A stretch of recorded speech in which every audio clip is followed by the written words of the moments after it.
Welcome to the Remarkable Retail Podcast, Season 3, Episode Numero 1. I'm Michael LeBlanc. And I'm Steve Dennis. Great news, Steve. The network has renewed us for Season 3. We're back. We got lots of exciting guests already planned. It was close. It was Touch close. And go there for a while. Lots of negotiations. And we've got a blockbuster episode and a few new things up our sleeves. So tell the people what's up for Season 3. Well, a lot of what we're going to be doing is probably familiar and hopefully what people have enjoyed about the first two seasons. But one just little calendar note is we are going to be going bi-weekly for the summer, and then we'll revert to weekly after U.S. Labor Day. But we'll continue to have guests and try to theme many of these episodes around what's most interesting and important from our perspectives anyway in retail. But we are going to do a few more just Michael and I episodes, a little bit more content focused, not only carrying forward some of the themes that we've been talking about, I cover in the book, but particularly in terms of what's really new and next for retail. I wrote an article the other day for Forbes about the hybridization of retail, which is a whole new area that I'm kind of exploring, which borrows some things that I'm sure people are pretty familiar with, but hopefully gets into things in a little bit different way. But so a mix of kind of these duet, whatever episodes, and then bringing on some big leaders from retail and other aspects of marketing and branding. Well, true to what we advise all of our listeners to do, we looked at the metrics, and sure enough, our episodes together, where you and I are kind of riffing on our views, mostly yours, of strategy, and are very popular. So we thought that gives us a nice license to kind of have a mix with both guests and you and I chitting and chatting. Speaking of guests, our first episode today, and we'll get to it just in a minute, the author of this book, Amazon Unbound. Great interview. We're so lucky to have him join us. We're so lucky to have an author like Brad Stone join us. And so keep an eye out for that, so to speak. That's coming up in a few minutes. First of all, anything catch your eye in the retail news in the past couple of weeks? We've been on a hiatus. The retail machine never stops. I've seen there's some IPO activity and there's some results. What jumped out at you over the past couple of weeks? Well, we're at the tail end of earnings season. I guess thankfully get a little bit of a respite for a couple months. But Nike's earnings and Bed Bath & Beyond earnings really caught my attention. Nike, and full disclosure, they've been a past client. I worked with them a little bit at the beginning of what they call their consumer direct offense, which has been multiple years in the making, but the last quarter results were just amazing. Again, we've talked many times about whether we should compare what happens to what analysts thought, given that analysts have been generally pretty wrong, at least the last couple of quarters. But I mean, profitability was sky high. I have to check my notes here just in terms of some of the numbers, but digital was up 41% year over year, but that was 140% up over 2019. Total sales in North America up 29% on a 2-year basis. So if people aren't familiar, the essence of the strategy, the so-called consumer direct offense, has been to dial up their digital and e-commerce capabilities to go direct to consumer, but also pull back or narrow a lot of their wholesale distribution to invest behind their own store formats. And so they've got quite a few different formats that they're growing throughout the world. But it seems like they're just clicking on all cylinders. Really, the only weak spot was China, where there's a bit of a backlash to Nike, was only up 17%. So that was terrific. What's interesting to me about Nike is a big part of that direct to consumer is the experience store strategy, right? Which gets you really geared up emotionally, whether you buy there or not, but to buy direct. And of course, that's been hobbled over the past 18 months by the COVID era. I think they've got this big forward momentum that they created up to the COVID era. Of course, there's a tailwind with e-commerce that, of course, helps as well. But I think that it's interesting to see. I think they really got to get back to it, because I think that can erode pretty quickly in my mind, that they got to get back to their experience stores now that thankfully stores are opening up around the world.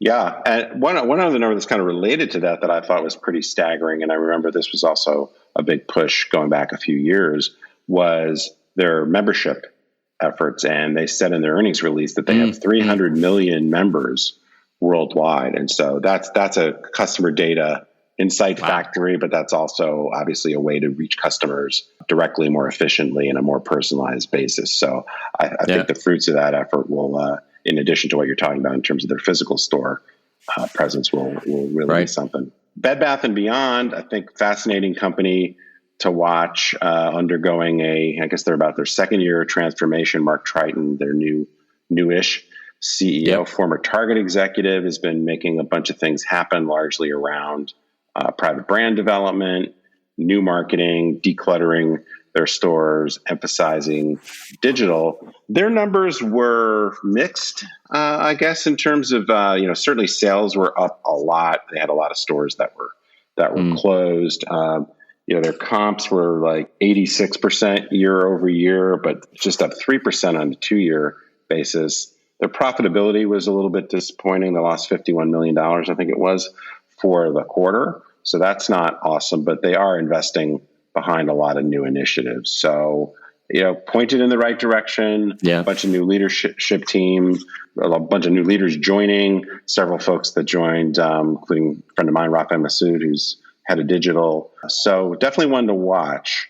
Yeah, I mean, to be fair, on the pro side, they had a bit of a tailwind with home, right? People investing in their home. But on the negative side, I know stores here in Ontario and across Canada were either closed completely for like 150 days. It doesn't matter how much e-commerce you're going through, that's going to impact your numbers one way, shape, or another. So to be fair, I think they had these two forces, and it's just hard to make up for store closures or store restrictions. 15% occupancy or whatever it was. I know that was the case on the Canadian side of the border, so I'm sure that held them back a little bit. No doubt, it would impact their growth. Now, there's a lot of IPO activity. We've talked about this before, but you know what? You and I were talking off mic. What I find fascinating about the IPO activity is it gets us a look into the financials. And I remember, when WeWork put out their financial, their document. We burned cash. Scott Galloway took them to the woodshed. Yeah. Oh my God. Who have we talked about? Allbirds and Warby Parker are dropping IPOs, which I guess says active market. Yeah, I mean the big news, or the main news, since we were last on mic, was Warby Parker confidentially filing. So we haven't seen the S1 yet to unpack those numbers. Several others are rumored.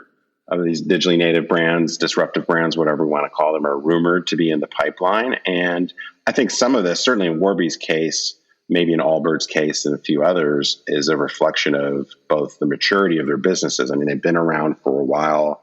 They need capital to grow. Yeah. Perhaps some of the founders want to take and investors want to take some money off the table. And the IPO market is super, super hot. So I think it's perfect timing in a lot of respects. But from to your point, from the financials we have seen from some of these companies, whether it's The RealReal or Chewy's is a little bit better, I suppose, Casper and others, a lot of these so-called disruptive brands are pretty far away from making money.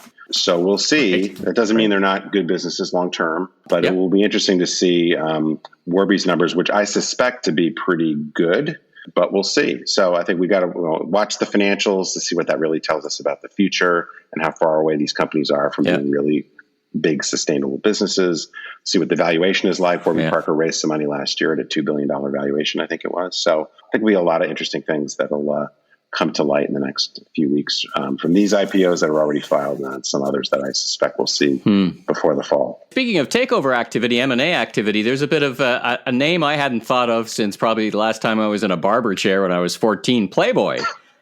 Playboy bought Australian-based Honey Burdett, which is a lingerie company. I know of Honey Burdett because there was some talk about expansion into Canada. So, other than that, the brand wasn't on my radar screen. But it's interesting, right? Playboy kind of gets out of publishing and has established a licensing group. But now this is a big buy, right? This is a couple $100 million getting into retail. Yeah. Interesting to watch, right? Yeah, I guess. I mean, it came so out of left field. I didn't really think of Playboy as being, to the extent they're still in the media business, which I'm not even sure to what degree they are, but getting into product and retail, very surprising. I guess I don't really I don't know enough about what Playboy's been up to and what Honey Burdett's really about to know whether this is good or bad. But it certainly is interesting, quirky thing to hit the radar screen. Well, and it's certainly an active category. Everything from knitswear to, we've seen so many changes happening at Victoria's Secret, and they're trying to turn that brand around. I mean, it's a busy, interesting category of retail. So I just wanted to bring it up. It's one to watch. So let's keep an eye on that. The overall category, as I said, very interesting. Lots of M&A activity. Victoria's Secret bought a Canadian lingerie brand called Licenza a couple of years ago. Yeah, that didn't work out so well. A private equity company bought them last year.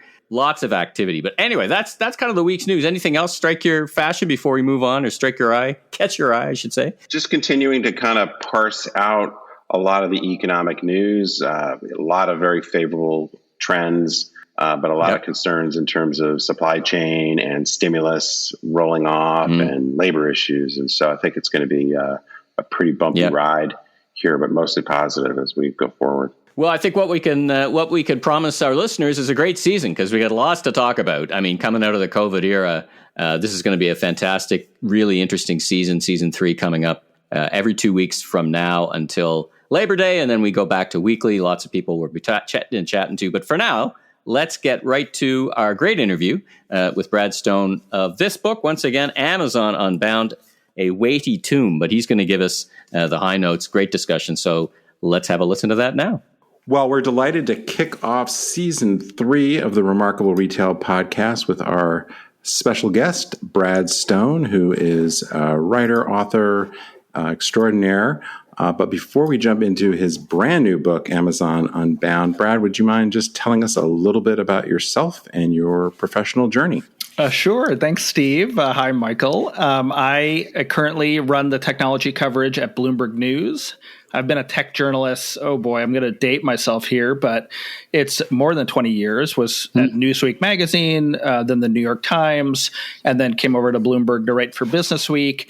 And Amazon was one of the first companies I covered, first as a junior reporter for Newsweek, and was always sort of interested in the company, how secretive it was, how it was disrupting retail.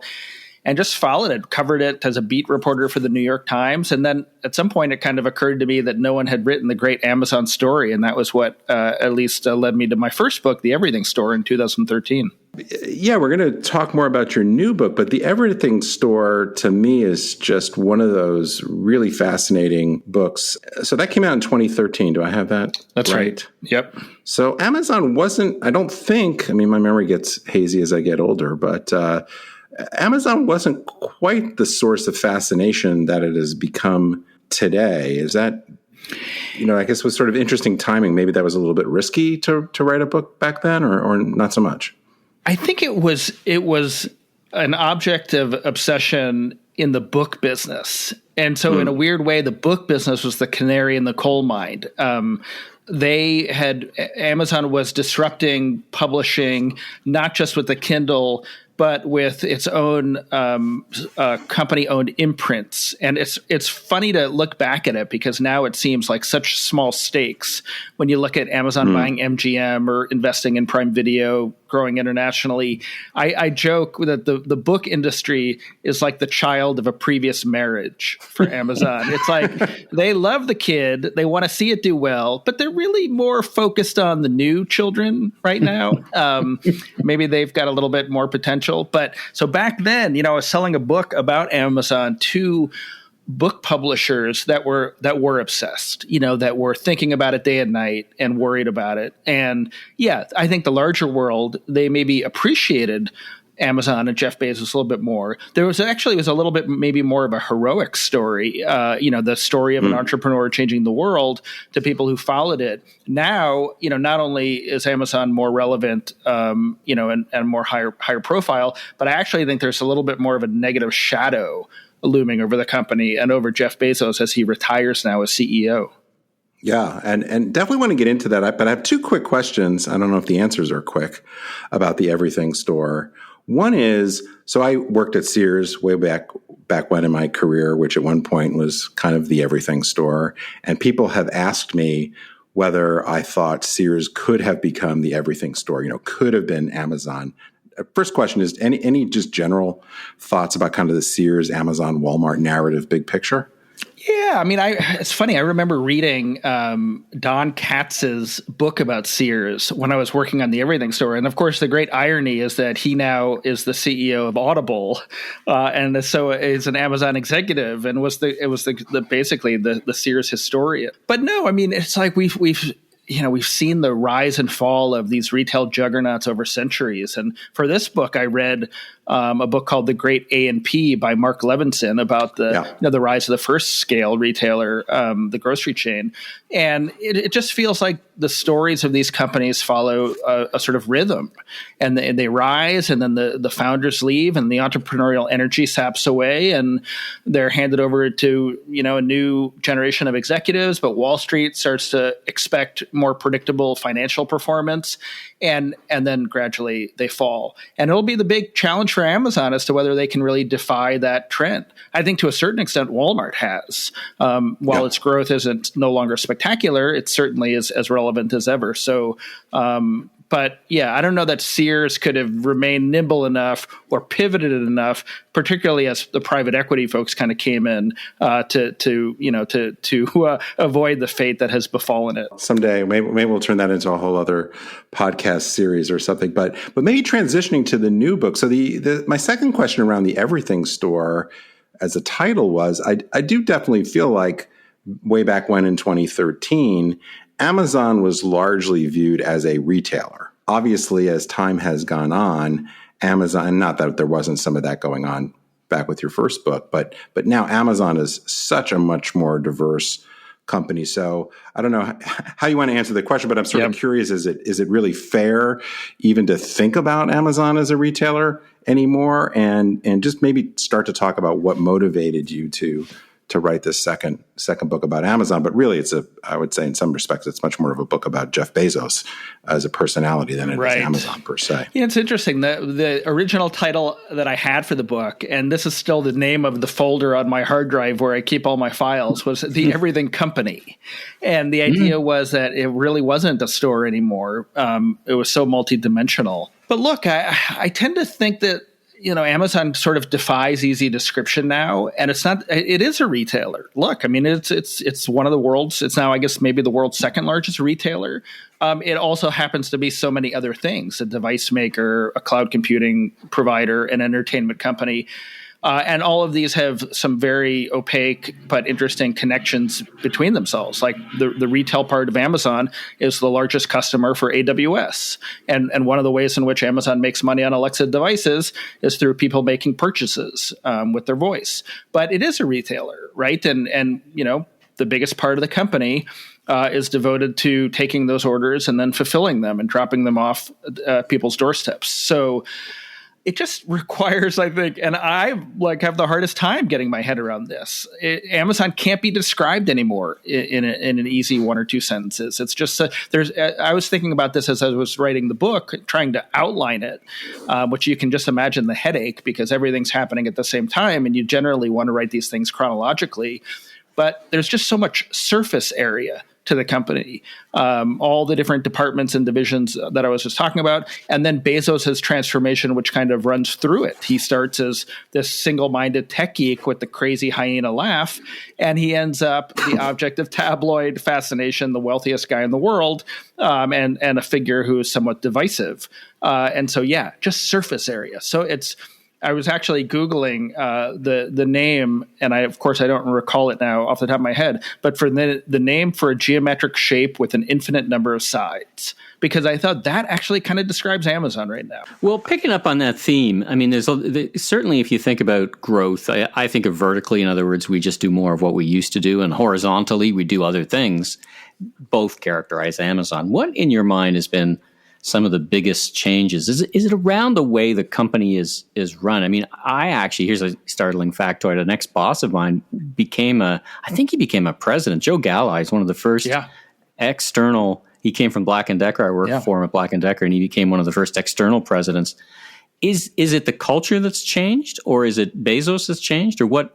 what in addition to this scope and scale in your mind is the biggest difference? Yeah, the story of Joe Galli, by the way, is a fascinating one. He remains the only COO in Amazon's history, and he was there for about a year. I tell the story in the Everything Store, and it was at a time when Bezos was thinking about stepping away and maybe taking that executive chairman role that he now is finally taking.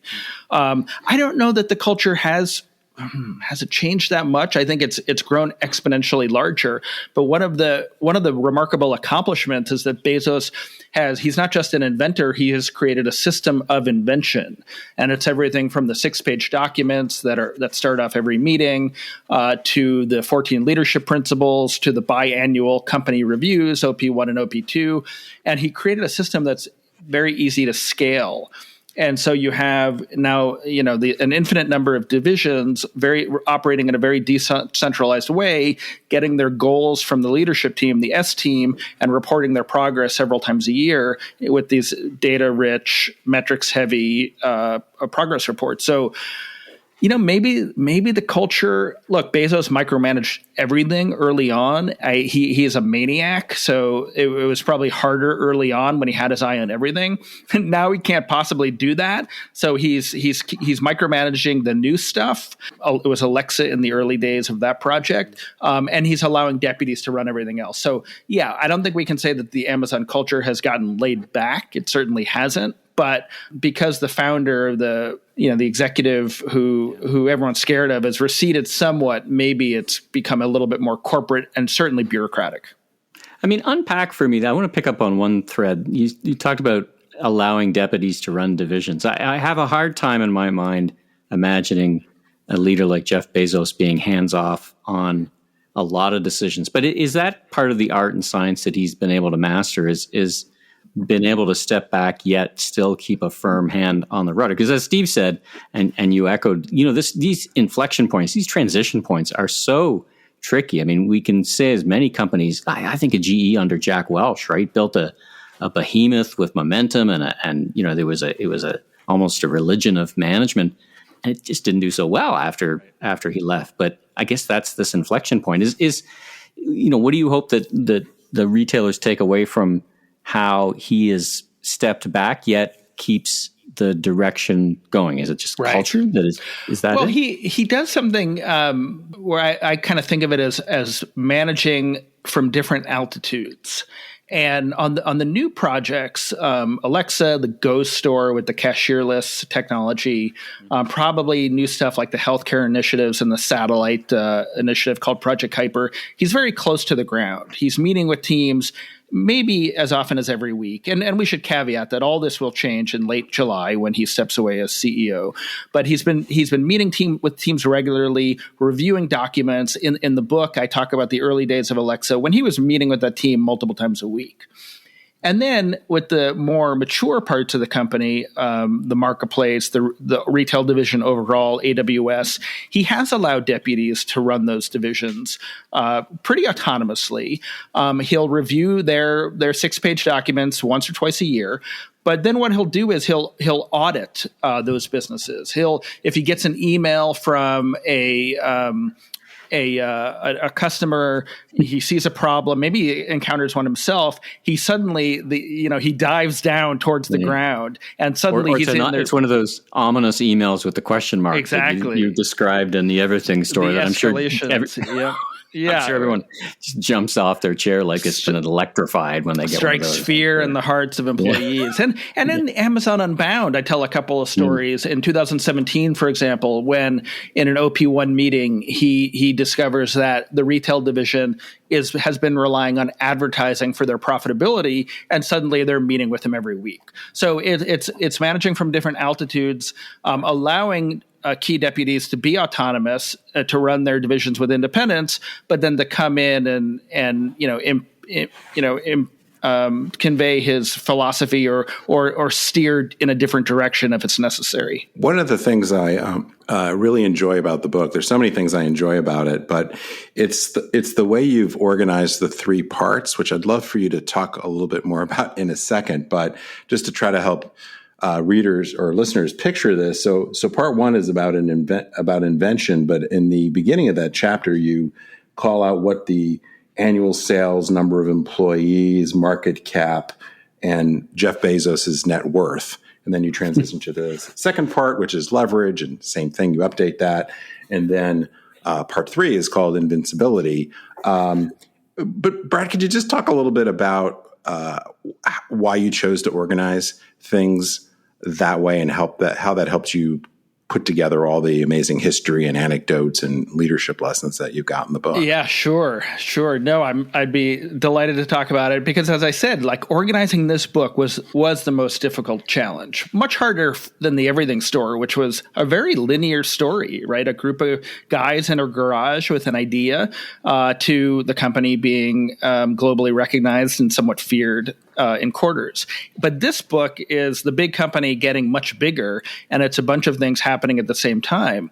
I wanted to preserve the chronology, but also organize it somewhat via topics. So the first section is invention, and I'm telling the stories of not just Alexa and the Amazon Go stores, but Amazon's incursion into India, the creation of Prime Video and Amazon Studios, Bezos buying the Washington Post, and then wrangling with some cultural issues in the early part of the decade around that like famous New York Times story about its culture, and then the key pivotal years of AWS and releasing financials on its underlying profitability. And then the second part of the book is called Leverage, and that's basically the older parts of the business, right? Marketplace, consumables, the operations division, the advertising division, and how those older parts of the business suddenly became much more profitable, in part because of some of the changes in direction that Bezos conveyed. For example, making the marketplace a global platform for sellers to sell across borders. And of course, all those changes came with some unintended consequences. And then I include Blue Origin in there. And so part of it is it's somewhat subjective, right? I needed to find homes for these things, but chronologically it kind of worked also. And then the last section of the book is invincibility. And you guys will appreciate, I thought pretty hard about what do I call this third part of the book. And that includes HQ2 and Bezos' tangle with the National Enquirer and some of the antitrust proceedings and then the pandemic. And at the end of it, I thought, you know what? Like Amazon skated through all of these controversies and in some cases disasters and was unscathed, right? It's a $1.8 trillion company right now, almost. And I thought, you know what? If anything, they've demonstrated that they're pretty close to invincible. And that's how I came up with the last part of it. One thing that's pretty incredible when I was going through getting prepped for the interview and I was looking at some of the numbers. So as you obviously know, but just for the listeners, part 2, at the beginning of Leverage, Amazon's net sales are 136 billion and the market cap's 355 billion. And then just 2 years later, those numbers have basically doubled. So doubling of market cap and sales in just a couple of years. And I guess now the market cap's 1.7 trillion or I don't know. Yep. And I just looked, Bezos is now worth $201 billion. Yeah. And McKinsey got a little bit of that, as I recall. Exactly. So, post-divorce. So here's an unfair question.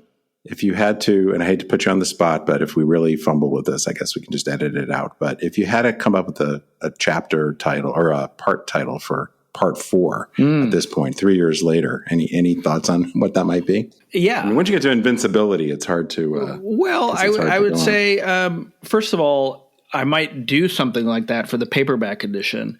But I think it's very much, I would position it as an epilogue.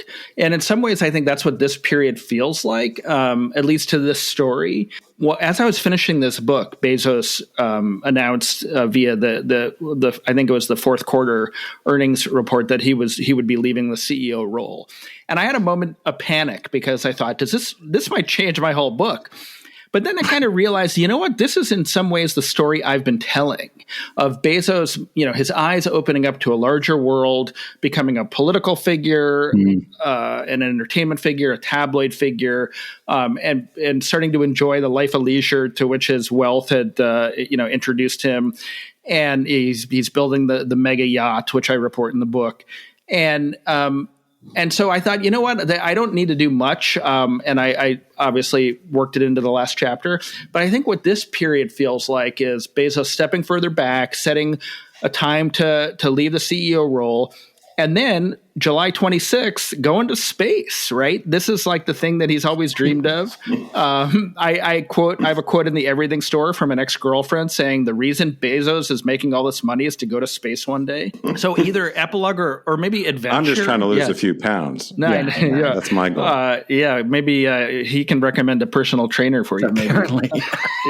Apparently. But maybe it's also adventure, because he really does seem like he's so criticized for his wealth right now, but he just doesn't seem to care. And he's going to go and have these adventures and experiences and maybe move on a little bit from caring how that shadow falls onto Amazon as a result. So, we're at a point of transition, and I just want to come back to this whole culture of transition piece, because it feels, and there's been some recent news about things like turnover at Amazon, but the sense that it's ingrained in a culture that there's productivity and this battle, so to speak, between machines and humans and productivity, and a certain amount of turnover is okay. I mean, they've got a fairly high turnover level. They're hiring hundreds of thousands of people, which tells me they're hiring more people than they're opening warehouses. So they've got some turnover, but maybe as the culture as it exists today is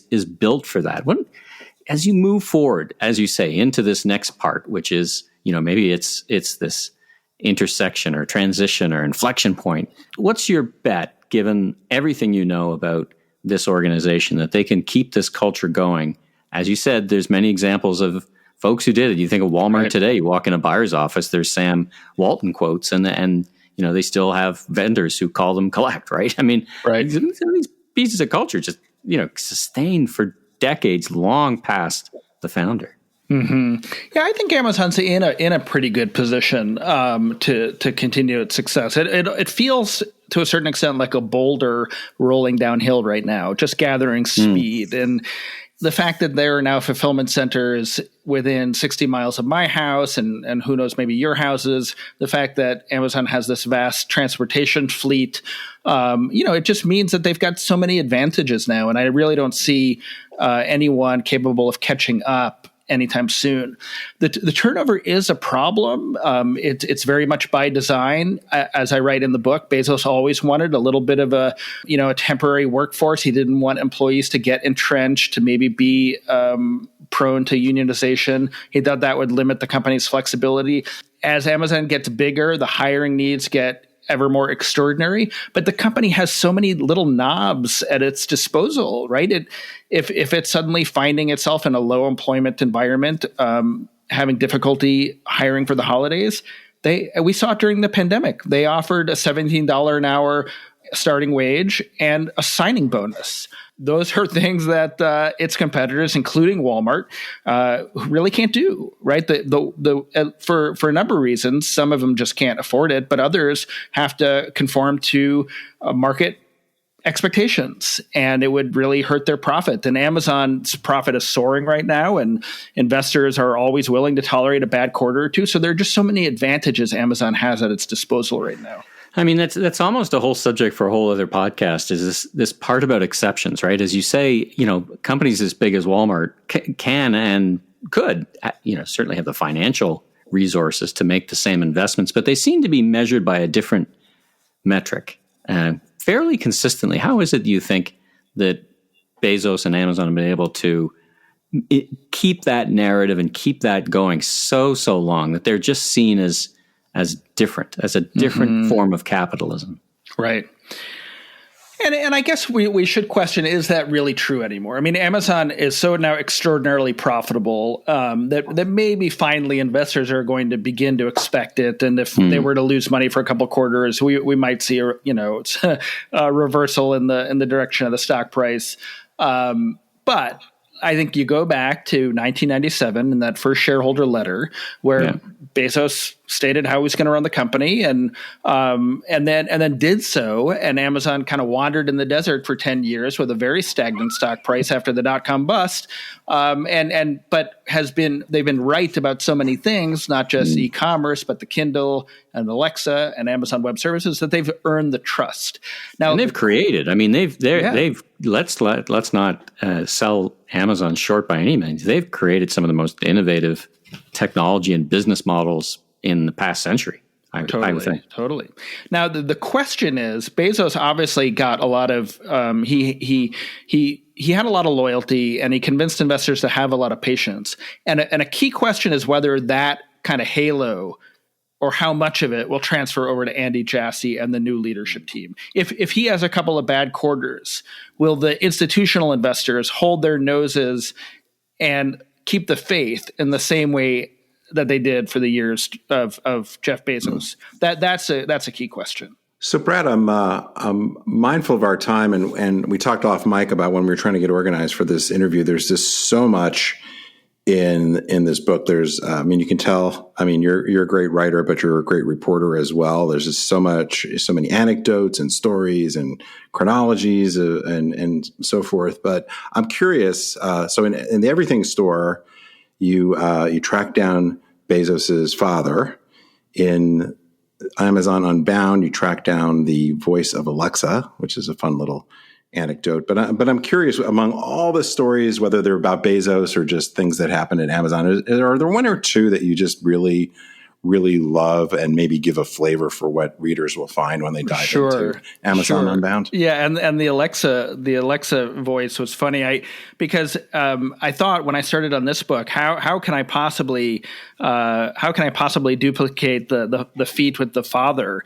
Presumably, Jeff didn't have any other long lost relatives to find. So I thought, you know what, I'm gonna figure out who Alexa is, and that's in the book. But I'll give you two that really maybe jumped out at me, probably because they were so difficult. Well, one was it's sort of curious, but it's the case of the single cow burger. And I heard this kind of mythology inside the company that Bezos had become obsessed with having Amazon Fresh manufacture and sell a hamburger made from the meat of just one cow, and he was taste testing it and asking for changes in the formula and the packaging. He had read a story about how hamburgers were made in the Washington Post, and he thought this was something that Amazon could do that was unique. And we talked about that style of leadership changing altitudes, and here's one where it was very close to the ground. And the story of the single cow burger is in the book, and I think it's pretty funny. And in the end, it doesn't make much of a difference to Amazon Fresh, but it's an example of how Bezos is really consumed with just doing new things. And then, look, the story that I tell in chapter 13 about Bezos's entanglement with the National Enquirer and his Medium post about how they were extorting him and the involvement of the Saudis. You guys, you probably can appreciate how difficult it was to unspool that Byzantine story. Everyone involved in that was a questionable character with strong motives. Girlfriend's brother. Oh my God! It's like made for the old what's that old soap opera, Peyton Place? Exactly. It's just we'll bring it back. And oh boy, and then Bezos himself, like blaming political intrigue and international espionage and MBS and the Saudis, when really none of that was at least I don't think was true. I think it was really the brother turning over his private information to the, but in addition to it being a great story, I think it's this book is about transformation, the transformation of the company and the transformation of its founder. And this was it's a key waypoint in Bezos's metamorphosis from the tech geek consumed with Amazon into someone who's comfortable appearing, being photographed at the courtside at Wimbledon and buying his own yacht and taking helicopter lessons and now going to space.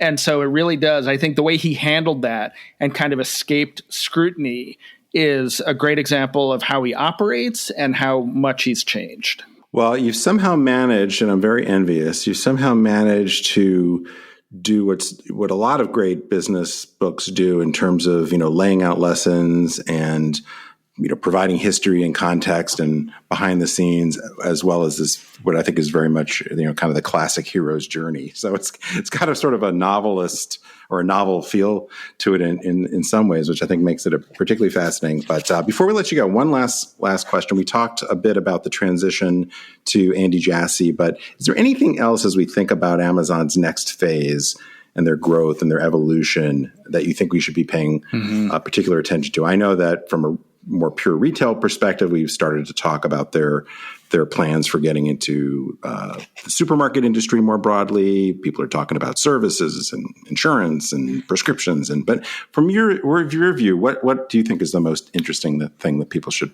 zoom in on? Yeah, thanks, Steve. I think we should probably keep an eye on Amazon's the relationship with its workers. And Bezos said in the last shareholder letter that he kind of recognizes that there's a problem and that he wants Amazon to be the world's most or the Earth's most employee-centric company. And that's a radical change with how he's operated Amazon in the past.